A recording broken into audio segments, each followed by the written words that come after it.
It was going to happen sooner or later, but it's happened sooner than the state government wanted. COVID has made it to the west.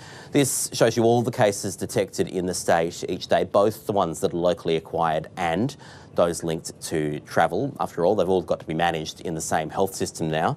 And we're expecting from here that we will see an Omicron wave, and a wave that began in pretty similar circumstances to what we saw in South Australia and in Queensland. Those states both had quite big waves. These are per capita case numbers in each state, showing us the 7-day average of new cases per million residents in both of those states. And I've aligned the outbreaks so that they both begin the first day those states made it above 5 cases per million. Let's add Western Australia in, aligned to the same point, and you can actually see Western Australia's outbreak at the moment is growing a lot slower. These other states had explosive growth, much faster in the progression of their waves. A couple of factors for that, though. One is that, well, a lot of Western Australia's cases until recently have been travel related, and so they're cases that are much more controlled with less opportunity to spread. That will change though, and this will speed up because we are seeing those travel-related cases becoming increasingly a minority of each day's cases.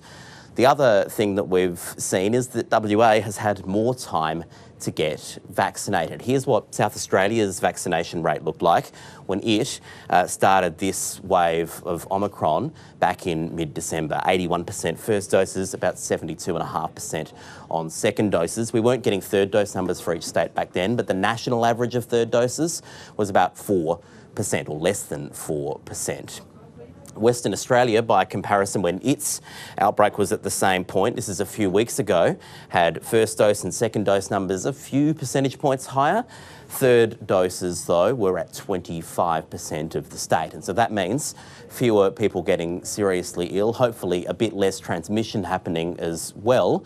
And that should hopefully keep hospitalisations lower than we would otherwise have seen. Now, they're about as low as you can possibly get at the moment, at about 0 people in hospital. But the question is, can the severity of this wave we're about to see in Western Australia be kept below what we've seen in every other state and territory?